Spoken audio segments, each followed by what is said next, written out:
All right. Welcome back to Race, Place, and Inequality. Today, we're going to talk about the Moynihan Report. Um,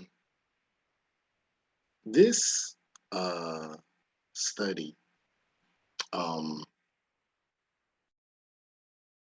delves a lot into how we transition from older ways of talking about race and class to more current discourse.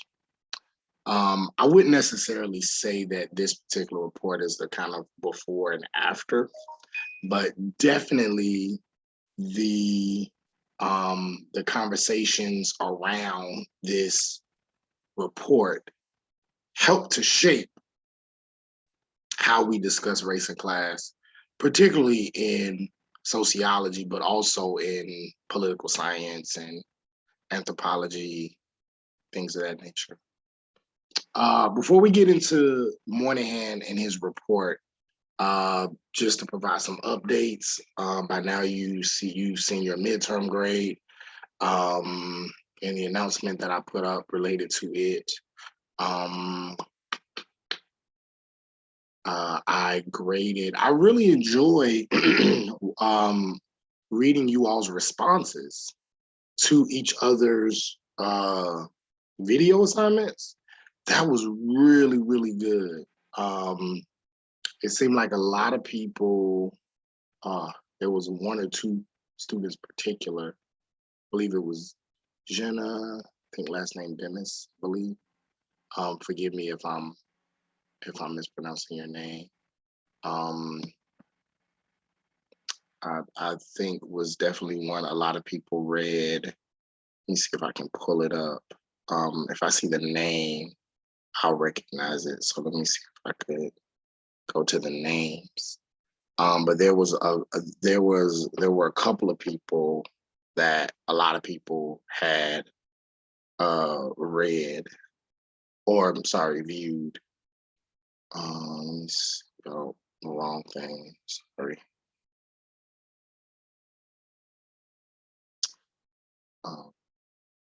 And I really enjoy reading you all's responses to it.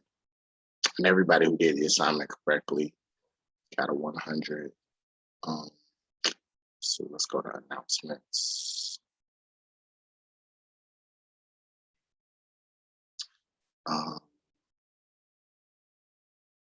The assignment schedule. I think it was Letitia's. A lot of people looked at hers, Jenna, Letitia's, Jenna's. I think that was the one.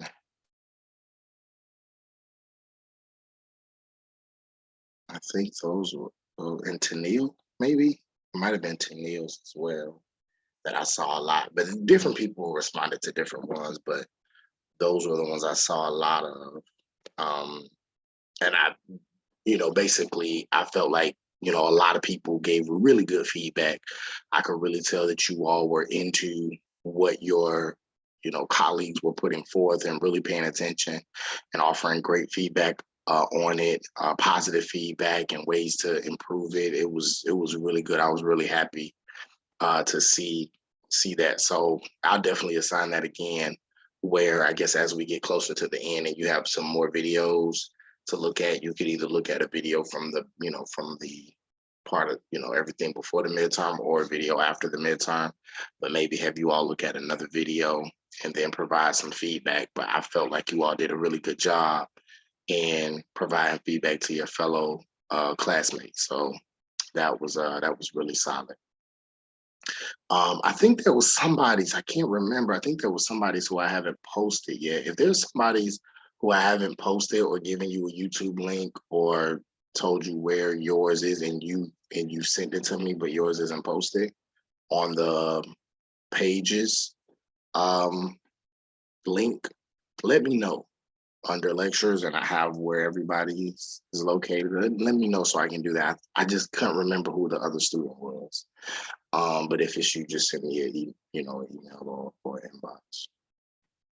I think that was it. A lot of your grades, I've been giving some feedback on some of them, not all of them, but I have been giving some feedback on some where you have a good paper, solid, or if it's a feedback that maybe can help you in a future paper or something like that. So that's that. But if you do want specific feedback, and you would like for me to tell you, exactly, which some students have done that, they would say, hey, can you just give me feedback on this or this particular paper, or I want to make sure this is right as I'm moving forward, then I'll be more than happy to, to do that. I know a lot of students, sometimes they just kind of want the grade and keep it moving. So that's why I don't really waste a lot of time doing feedback, because I've learned in the past that a lot of students don't read it. But if you are one of those students that do, then I'll be more than happy to provide that. Let's see. So with that being said, if there's anything you want me to talk about or go over in the next video, just let me know.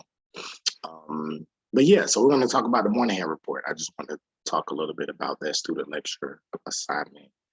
I really like reading you all's discussion around that. So to go to the next slide, the Moynihan Report was a report, a paper that came out in the early to mid 1960s. And the paper was done as a way of providing scientific evidence based on, or research-based evidence around the concept and notion of poverty. Okay. We talk a little bit about place here, but this is kind of more so deals with race and inequality. Moynihan doesn't really go too deep into place. So we're taking a quick break from place. But actually some of the respondents, the people who respond to Moynihan's report, they do go into place. And so we're going to go into that in a second, but I want to provide some background. So think about it. It's the 1960s, civil rights movement, marches, very similar to what we see now, what we've seen in the past year or two, or past couple of years with the Black Lives Matter movement. Imagine this slightly different, right? Imagine this without cell phones or social media. But still very much during a shift in technological advancement, because now you have TVs. Now you have TVs that are allowing you to see things and stay on for a long period of time. And so using television, the resistance efforts that were going on now have more exposure. So just like how our smartphones, social media allows us to see resistance efforts happening at the click of a button, during the 1960s, television allowed for resistance efforts to be seen every single evening, and that was a big deal at that time. And so with this being said, you also have the murder of John F. Kennedy shortly after. So because of him, now Lyndon B. Johnson has to ascend into power. Lyndon B. Johnson was a known racist. He did not like Black people. He's been going on record as using the N-word quite a bit of times. However, he also understood the times he was living in. And there were these victories and there was a support that the civil rights movement had on a global scale that it was hard to combat.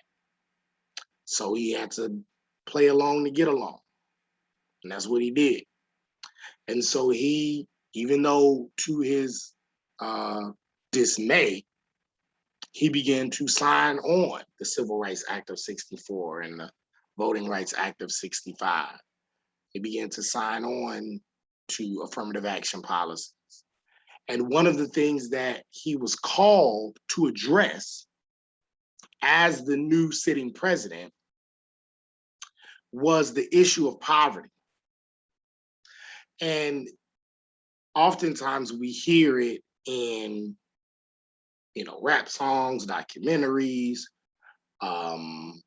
cultural displays, history classes, sociology classes, something called the War on Poverty. Now, the War on Poverty was the name for the legislation or series of legislation that was put out to advance what Lyndon B. Johnson called the Great Society Program. The Great Society Program was put in place to help respond to the grievances of the leaders of the civil rights movement, the leaders of the feminist movement, the leaders of the LGBT movement, the leaders of this new generation of political activists and social activists that were demanding that the equality and the democracy that was written down on paper was actually reflected in the lived realities of US citizens. And so the War on Poverty is the unofficial name for the series of legislation that was used to help push forth this Great Society program. And so it came to Lyndon B. Johnson, and Lyndon B. Johnson put it out around 1964. And what it proposed was that the US government would respond to the national poverty rate. And around that time, the national poverty rate was around 19%. And so he started to pass a series of acts. One of the acts was something called the Economic Opportunity Act, which allowed for the Office of Economic Opportunity to create an application for federal funds that would be used to target poverty. And there were like 40 other programs that was established by this act that would together collectively help to eradicate poverty and also help to improve the living conditions and the ways in which people who were lower class, underclass, how they lived. It also helped the poor get access to more economic opportunities that oftentimes were denied them. And so the President Johnson, during this time, he argued that it was necessary for the government, particularly the federal government, to expand the government's role in addressing poverty, in addressing disproportionate access to healthcare, in addressing unequal education, and all of the strategies that would be necessary to reduce these negative effects on US citizens.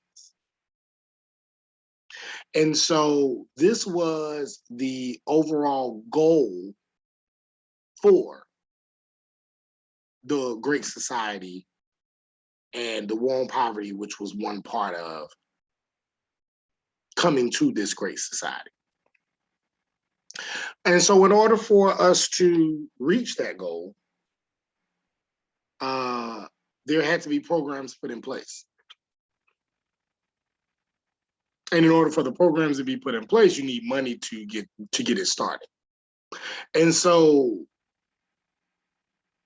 typically, if you're going to ask for money from Congress or ask for money from certain groups, you have to show that there's a need. You have to present evidence. People aren't going to allow for money to just be given because people are sad or people are poor or people are struggling. Okay, well, why are they struggling? How do I know that this money is going to help? Like, you got to give me some, what we call evidence-based research to let me know that this is something worth funding. This is something worth giving. And the plans that you have to eradicate this are more than likely going to work.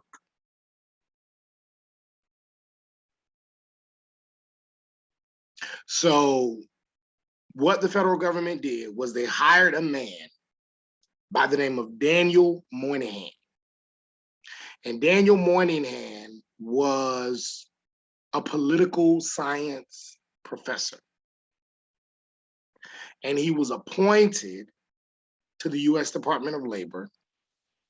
And he was hired to help create policy for the Johnson administration for this war on poverty effort. Okay. He became eventually an assistant secretary for policy planning and assistant secretary of research for the Department of Labor. And his main job was to do a study on the Black family, on the Black community, really. It was really on the Black community and why poverty was so much more rampant in this community than in white communities. That was the purpose of it. Later on, and what you see in the title, The Negro Family, is part of the conclusion that he came to. But that was his goal. Give us some evidence, find out what's going on, why does poverty exist particularly within these groups, minority groups, particularly Black groups. And then that will then let us know how we can move forward to help eradicate this. Find the cause, then we'll put money towards the cause, so hopefully it'll be over with. So that's what Daniel Moynihan was called to do. And Moynihan was important because he was one of the first academics to go against traditional social science discourse about structural poverty, even though he himself was a social scientist, he was a political scientist.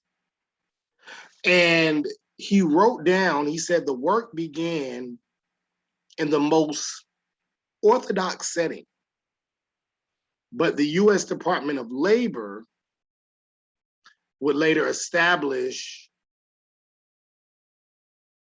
a level of statistical consciousness and allow for a certain level of statistics that would confirm what everybody knew, which was the economic conditions determine social conditions, but then also some additional, more personal effects that Moynihan would argue that would actually turn around and affect these larger structural conditions. So he started out with every intention of kind of going with what's kind of been taught. And then it went into a different form. And one of the things that he mentions in this report is that typically when you see numbers of unemployment and welfare, they tend to run alongside each other. Meaning, if Black male unemployment is rising, then welfare enrollment is going to rise. And anybody would expect that. Not just out of Black people, but in general. The more unemployment you have, the more welfare enrollment you have. I'm pretty sure if somebody were to do a study or if somebody did a study today, and we saw the rise of job loss because of COVID, I think it's safe to say you would also see a rise in people getting on welfare, people collecting unemployment checks. So typically you will see that run parallel. And he said this is how it's been since the welfare program, since the New Deal programs of the 1930s, since the Great Depression. But he said around 1962, he said something started to happen. And he said the lines and the statistics started to merge in a way that instead of looking like this, it started to look like this.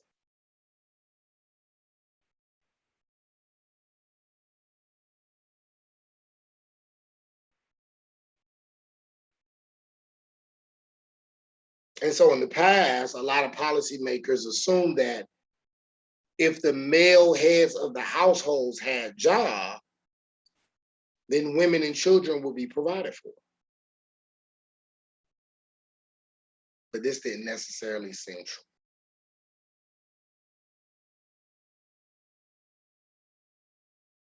Because even during the time where more and more Black men, those still had low numbers, were actually getting jobs, more and more Black women were actually joining welfare. So this is what they call the Moynihan scissors, right? As more and more Black men are getting jobs throughout the year, the welfare enrollment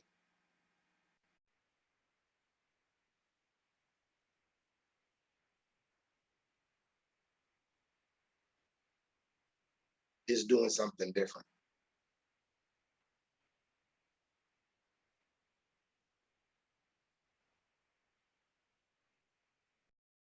And so Moynihan decides that we need to do an analysis of this. We need to find out, why is this happening? Why is it that even though the jobs are increasing,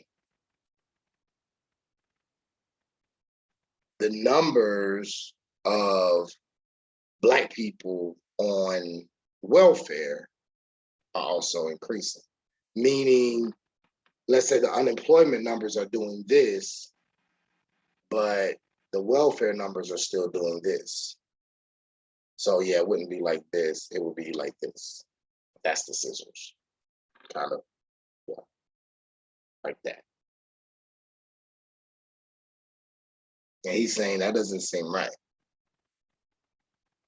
It should be parallel going down like that.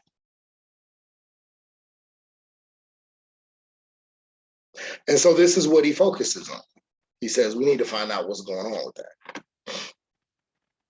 So if we go to the next slide, we see that these are the conclusions that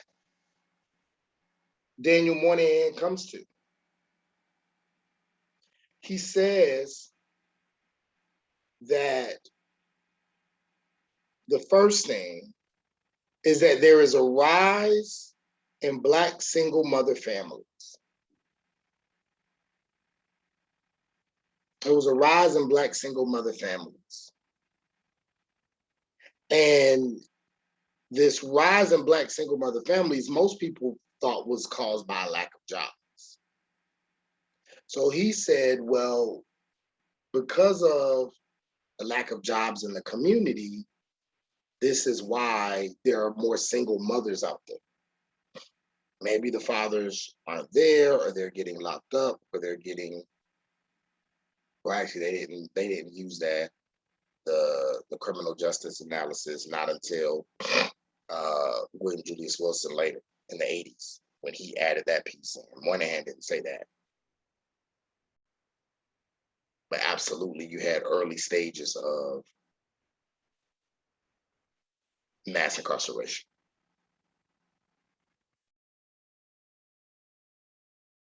But Moynihan said, well, it's not because of a lack of jobs. Black men have jobs. Well, it's not because of that. He says that the reason why there's these single mother families that exist, it was the result of a deficient culture. There was a destructive vein in the ghetto where Black people live, the projects, low income, poor working class areas. The destructiveness of the environment of the ghetto, the deficient culture of the ghetto is what was causing the perpetuation of these single mother families. And he said that this could be traced back to slavery times. And it could be traced back to discrimination in the American South. So he did not absolve the United States completely of their role in this deficient culture, so-called deficient culture. He said, oh no, it's definitely, historically, it's definitely the United States' fault as to why this culture exists. However, he's saying that in the present day, now that things are better for, he would say the Negro, now that things are better for the Negro, they still function in this deficient culture. We've given them opportunity. We've given them equality. We've given them justice. Not completely, because he does say that there is continued discrimination with Jim Crow and that sort of thing. Remember, this is the mid-60s. But he said, we can't lie, though, things have gotten better. They have access to more jobs now. And we're on the precipice of the civil rights movement. So in about 10, 15, 20 years, we need to see how they've been able to take advantage of this. This new act that was signed, this new bill, now that they have more opportunities to go to college. That's the idea. But he's saying this culture that they've adopted because of slavery, that now they still adopt, even though they don't have to, because now they have more opportunities now. This is the reason why there's so many single mother families out here. This is the reason why there's a breakdown in the Black family or the Negro family. And this breakdown in the Negro family is the reason why poverty continues to exist. This is what Daniel Moynihan says. In addition, he also talks about something called the tangle of pathology. The tangle of pathology. And this tangle of pathology, he says, is kind of like what Patricia Hill Collins calls the matrices of oppression. She's talking about more so identities, right? If you're born to a lower race, lower class, lower gender. So if you are a Black woman who's poor, there's this matrices of oppression. You're not just oppressed in one, you're oppressed in many.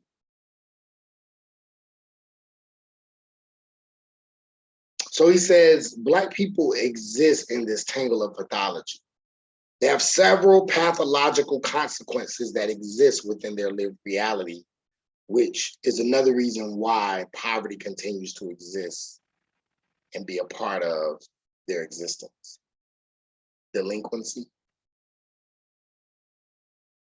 whether it's delinquency that they bring onto themselves or delinquency that they're forced into, joblessness, the facts that our country's schools have failed Black people, Black boys and girls, crime. There's more crime in the Black community, particularly in poor Black community.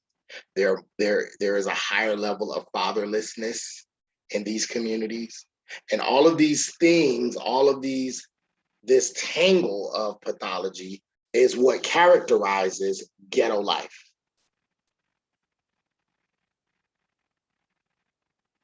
This is what ghetto life is. And not just ghetto life, but, and this would also later be called by William Julius Wilson, underclass behavior. So these delinquent attitudes, not getting jobs, failing in school, committing crimes, leaving families, these are all behaviors of people in ghettoized conditions. And these consistent overlapping pathologies are what is keeping the Negro in poverty.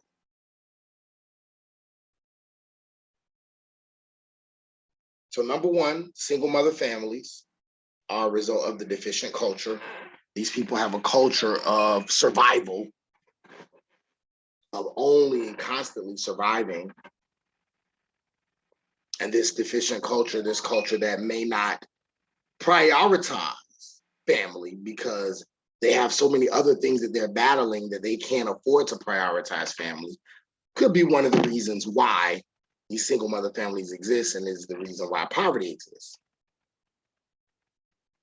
Or it could be the fact that all of these things are going on in their communities at one time, which is why poverty exists.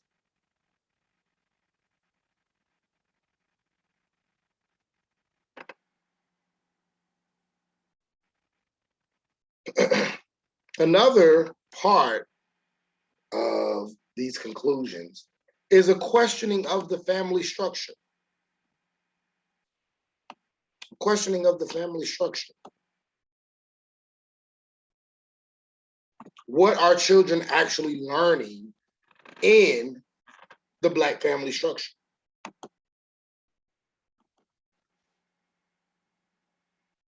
And Moynihan is saying that the family structure in the ghetto is made up of disorganized homes. There are disorganized homes in the ghetto.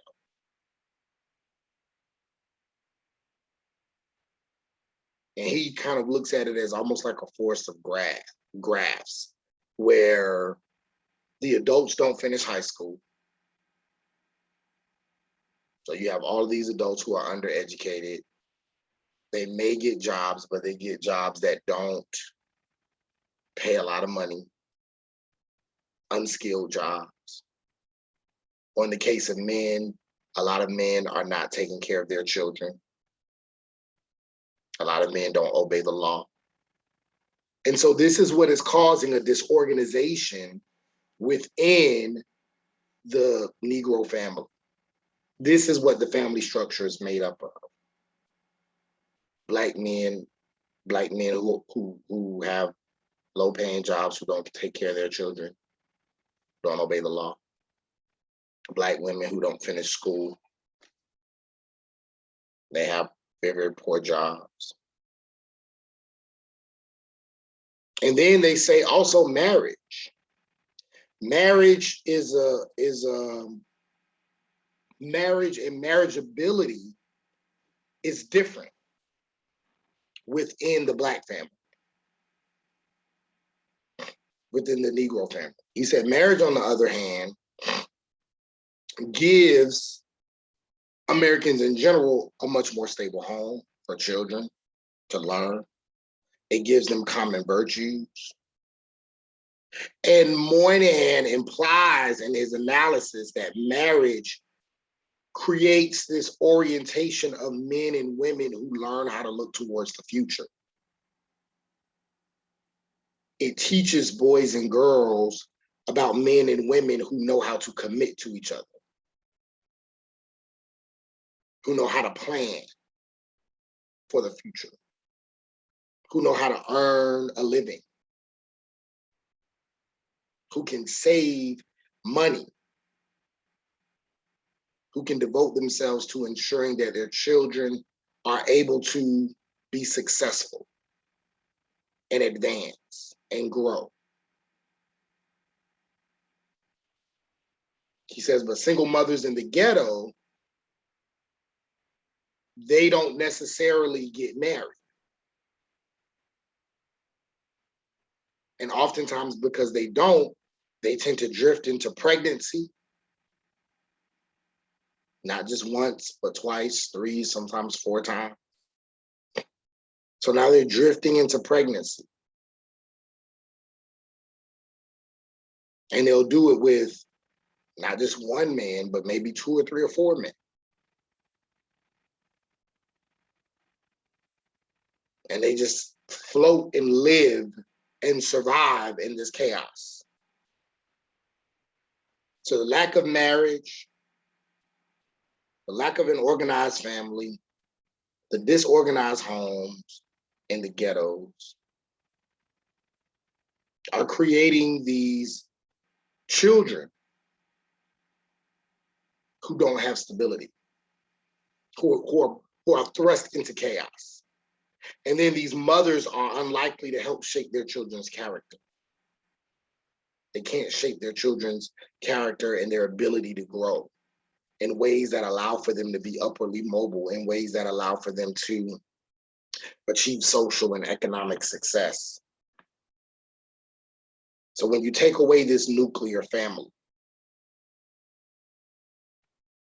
when you look at this nuclear family,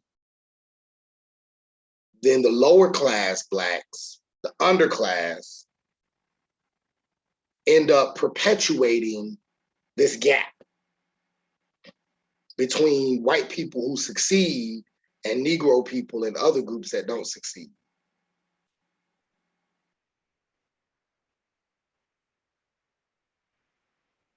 And so success, opportunities are oftentimes favored in the other groups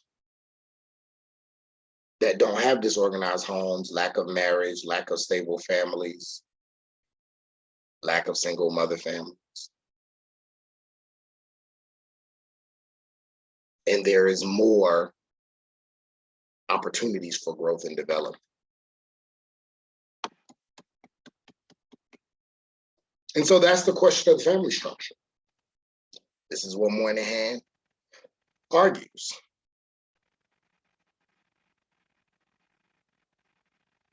And so there are 2 reasons that African Americans, he says, are not guaranteed to reach equality like their other minority peers. And he talks about how,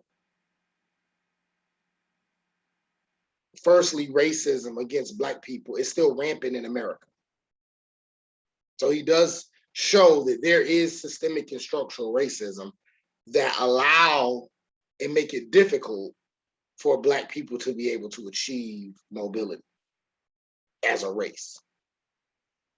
But then there are personal prejudices that prevail for at least another generation. So he's saying, yes, we're trying to deal with the structural racism now, but then the personal prejudice within just people, that's going to make this last for another generation.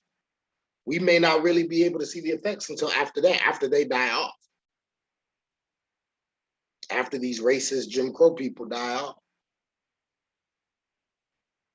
Well, it's been about 2 generations since civil rights movement. Has it been better? Some people say yeah. Some people say no. There's research to support both. Then, secondly, they say it's obvious, Moynihan says it's obvious that there are 3 centuries of unimaginable abuse Black people have experienced as a toll on the present Black community. So there are 3 centuries. So if you talk about, as in the 1900s, you're dating back to the 1600s. And even further than that, really.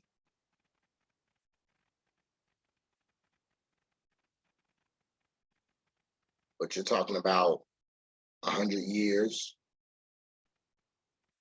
prior to the United States being its own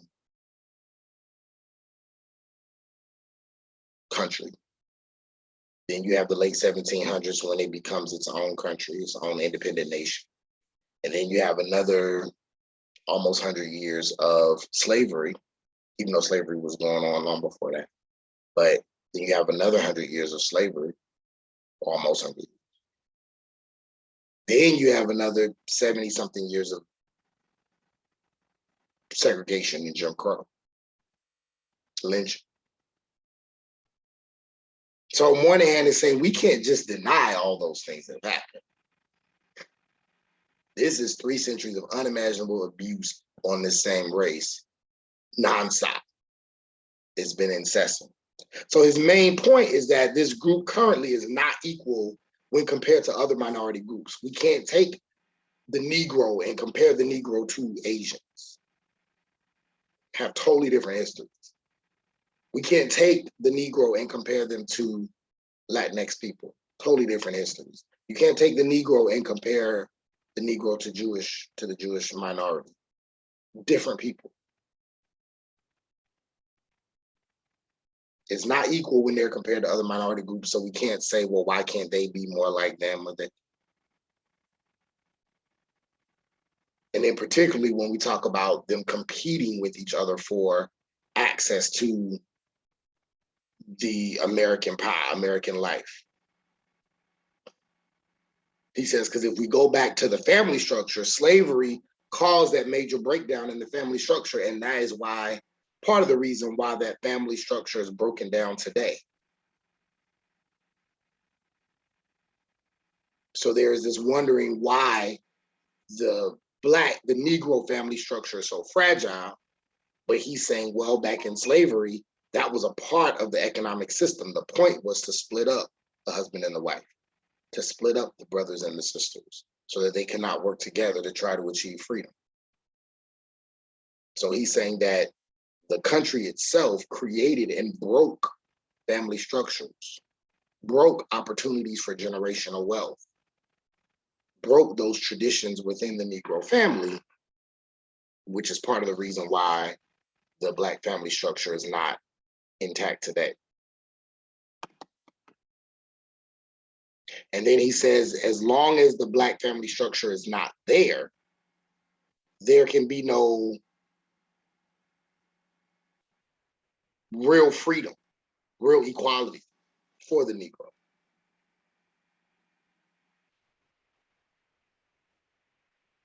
So without that strong Black family structure, he argues the cycle of poverty is just going to keep going on and on and on.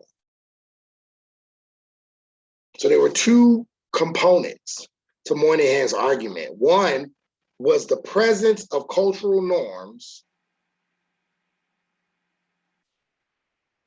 dependency, always depending on the job, always depending on other people. So the presence of cultural norms of dependency and family organization and crime, or family disorganization and crime, and the Black community that came from the legacy of slavery. This was a large part of the reason why poverty exists. And then the second was the high incidence of unemployment among Black men, that because of the unemployment among Black men, this reduced their desirability to be available in the marriage market.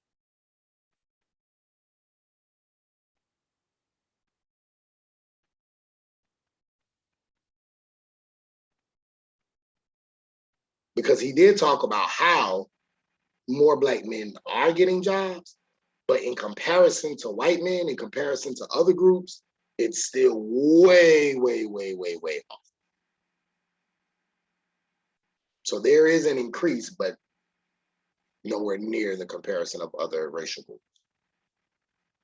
And so this is making them less likely to get married.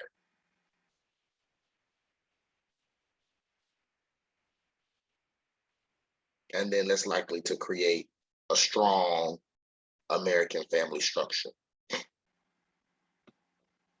So this is the Moynihan Report. And you were able to read through it in your reading. I didn't expect you to be able to get through all of that. I know it's a lot. So that's why I just kind of wanted to give you the gist of it. But what do you think? Does that sound about right? Does that sound fair? I know you didn't do the study, but do you think that sounds like some logical explanations for poverty, particularly racialized poverty? How do you think people responded to that? Daniel Moynihan, this is a white man, by the way, doing this report. A liberal white man. I want to say he was at the University of Massachusetts at Amherst or something like that. I believe. I might be getting him mixed up with somebody else. I believe that's what it was. Well, a lot of people didn't like what he said. He was very much, if you look on the next slide, he was very much criticized by Black leaders and organizations. NAACP and Jesse Jackson, Al Sharpton, civil rights leaders. They were not happy. A lot of people were not happy. A lot of white people were not happy with what he came up with. And Johnson stood by this. Johnson said this was the civil rights speech of the ages. Didn't sit well. A lot of leaders, a lot of Black organizations, a lot of Black scholars. And critics felt that Moynihan was focusing on a lot of the Black stereotypes, these stereotypes of the Black family and the Black man, making these inferences that Black people had this inferior academic performance, made them look like Black men were out here just committing crimes and being pathological, and how crime and pathology is just endemic and innate in Black communities.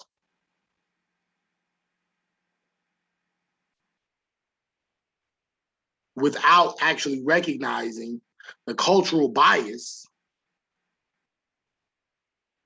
in schools, when he talked about the uneducation and the undereducation, without recognizing the cultural bias in schools, without recognizing the racism that was endemic in standardized tests, which was part of the reason why there was such a lower achievement for Black students in schools.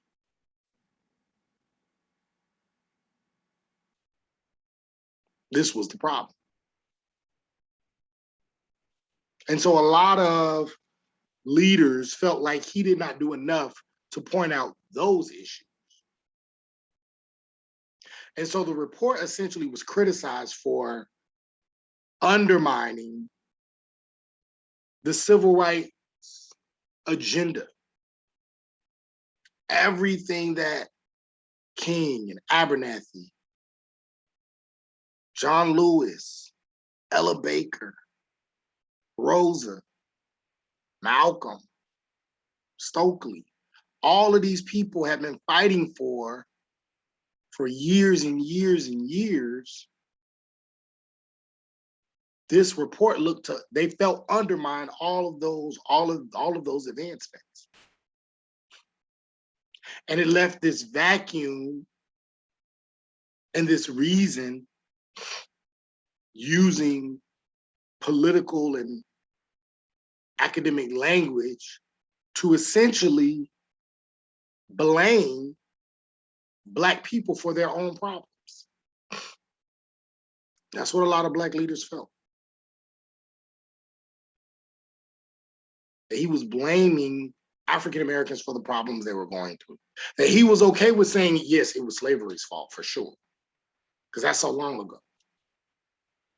So it can help white people feel a little bit better, especially those during that time, to say, well, I wasn't involved with slavery, so I didn't do anything wrong. Because he kept mentioning slavery, slavery, slavery, slavery, slavery. So hopefully that can appease the Black people to say, yeah, it's their fault. But then it can make white people feel better to say, oh, well, that's our ancestors' fault. That's not our fault. We're doing right by Black people. And he does mention a few times segregation. But his argument is, even if you were to desegregate society, even if you were to provide equal opportunity, there are still cultural deficiencies within the Black ghetto that will keep them in poverty. there are still actions and behaviors that they push forth, that they celebrate, that's going to keep them in poverty. The lack of an appreciation for a nuclear family,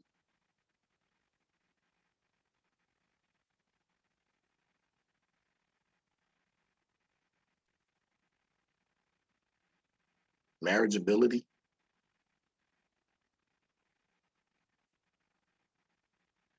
all of these things that are making it difficult for them.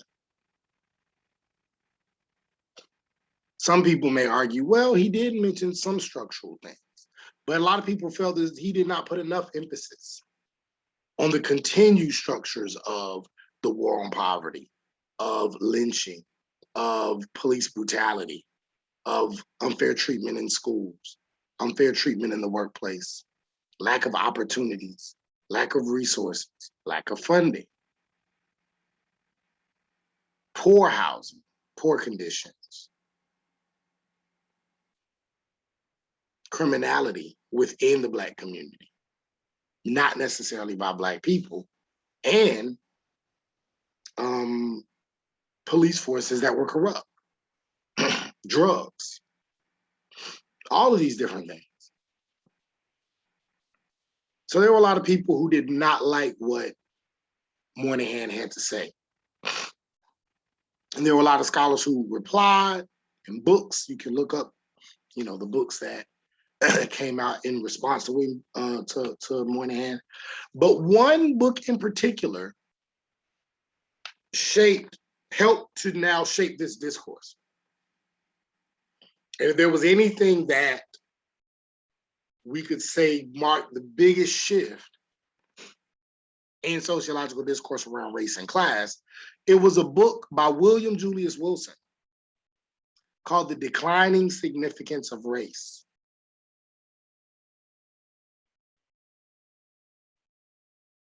And then another book came out 10 years later called The Truly Disadvantaged. And it was these two books that really started to shift this conversation. And the reason why this is important is because he's responding in some ways to Moynihan and Moynihan's report. And William Julius Wilson argues that economic class was gradually becoming more important than race in determining the life outcomes for African Americans. We're focusing so much on race, and you're not focusing on the economic opportunities that these people either fail to have access to or are denied.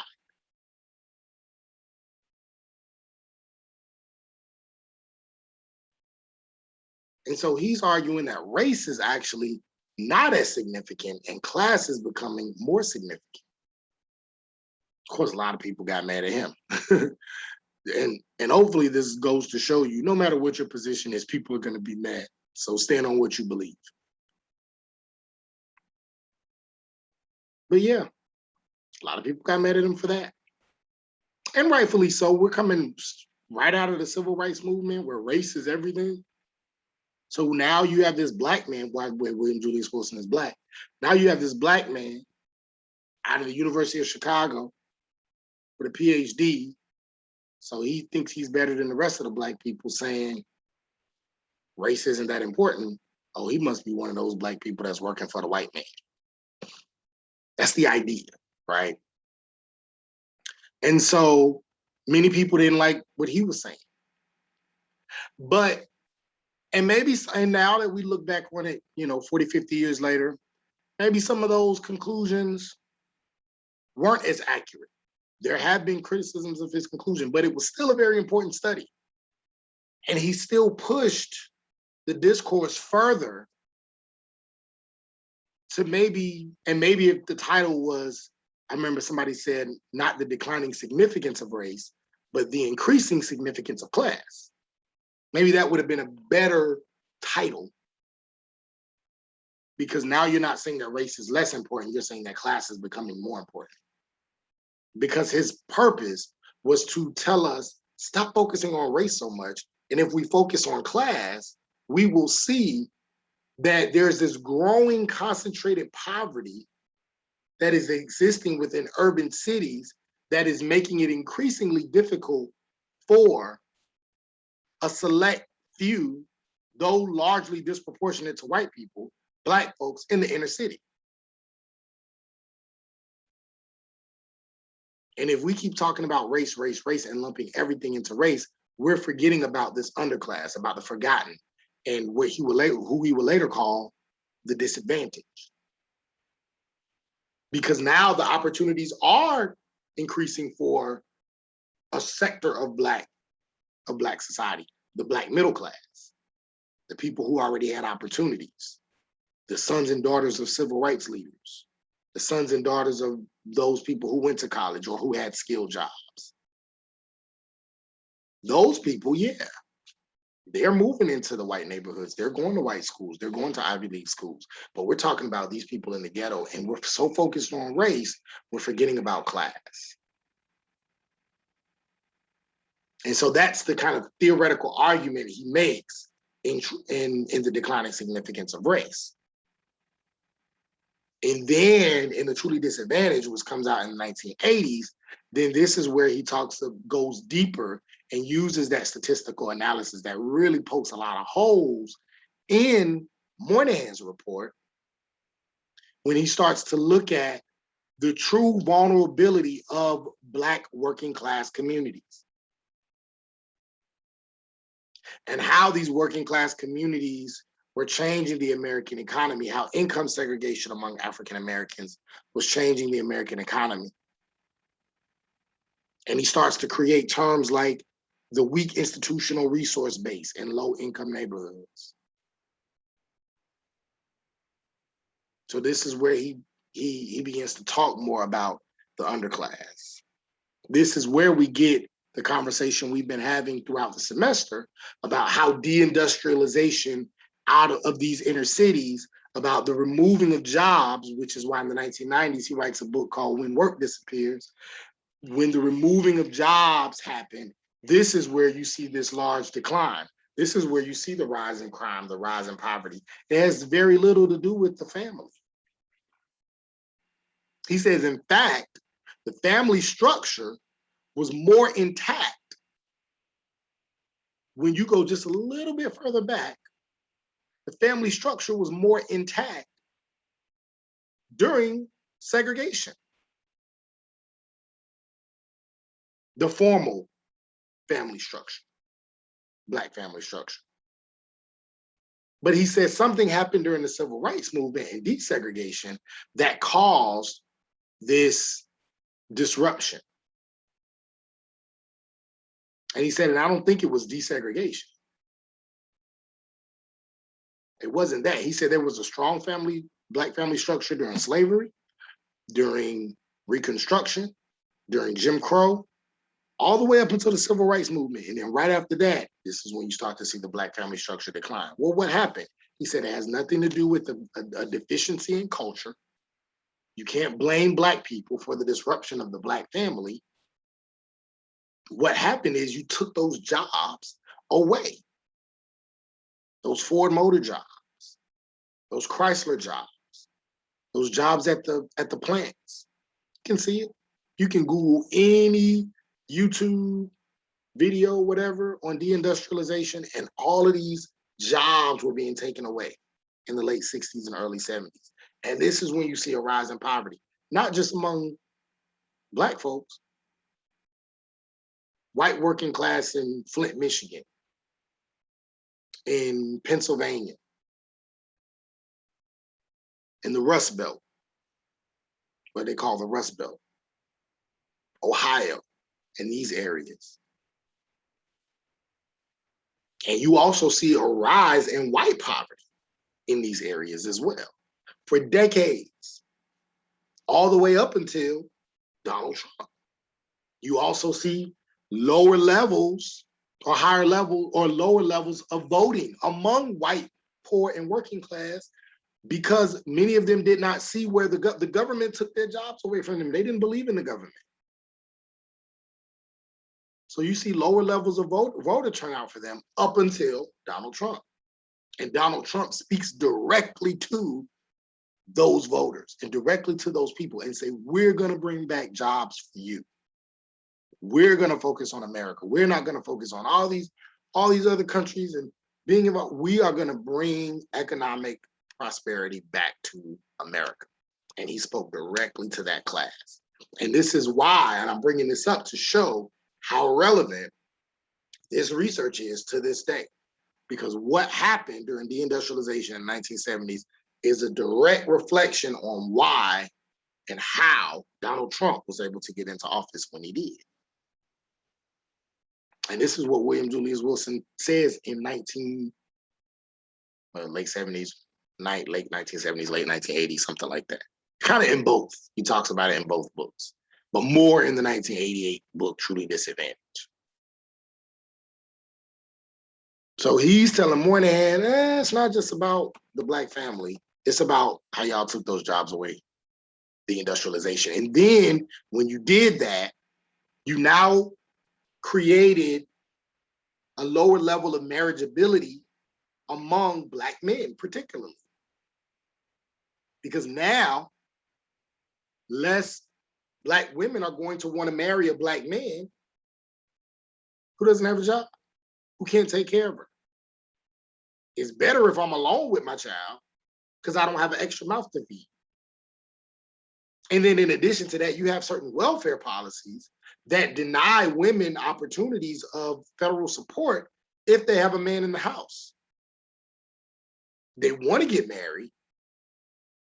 They would love to be married, but federal policies won't allow it. If I marry this man and he doesn't have a job and I don't get welfare, I don't have money to feed myself or my child.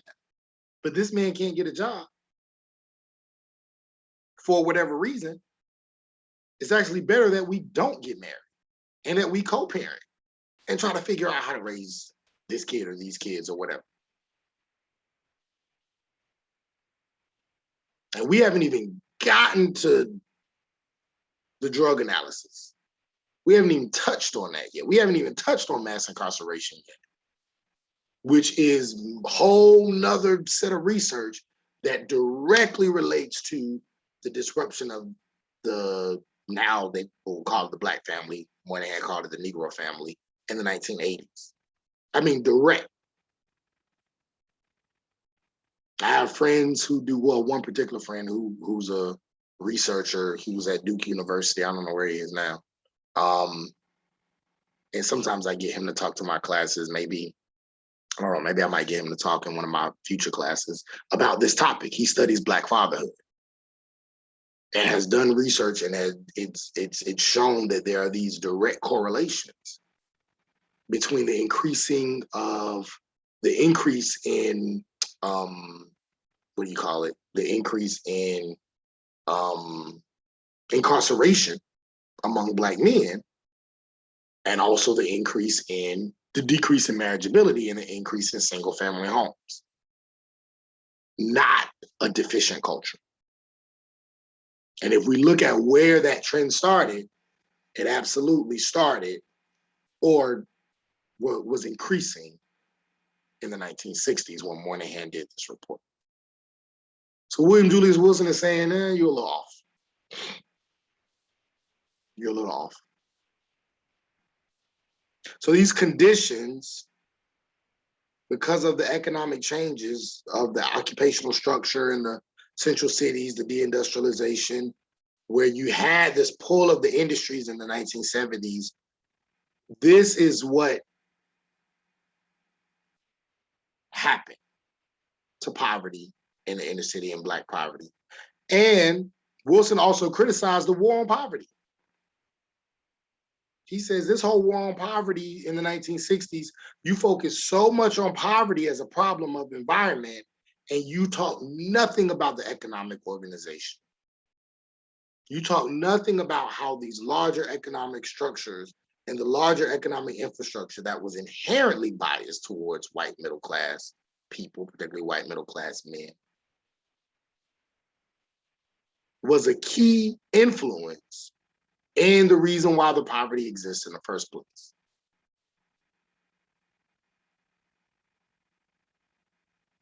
And so it was these structures that, if were assessed properly, as opposed to just looking at what these bad Negro families were doing and bad Negro people were doing, maybe you probably would have found some conclusions that you could have put some money into that would have really helped the situation in the inner city, particularly the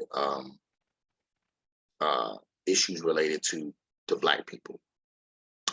So that's where I was talking about place goes in, because now William Julius Wilson is saying it's not just about race and class, but now we have to look at where this poverty is, and it's concentrated in the inner city, in the ghettos, and it's in these ghettos that we start to see how you displace them by replacing.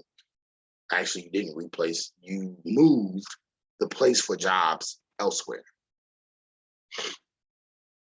And you left these people at a disadvantage.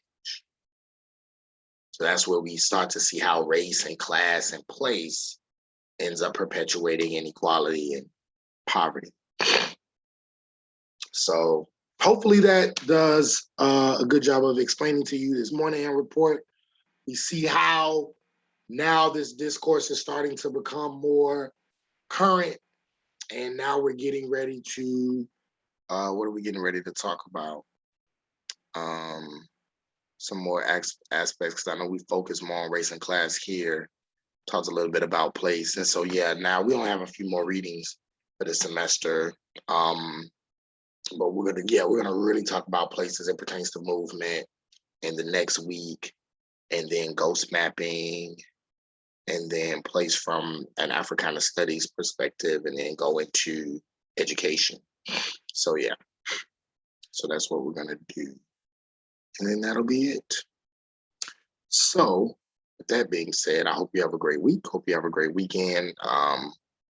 You're probably watching this on Wednesday because Monday there was no instructional day. So I didn't give you any assignments or discussion or anything for this week, but I would highly suggest you read this, or you at least read through this PowerPoint, and you also look at the PowerPoint slides and study them for your exam. And yeah, maybe even use some of this material for your final paper. So with that being said, I hope you have a great week, great weekend, and see you later.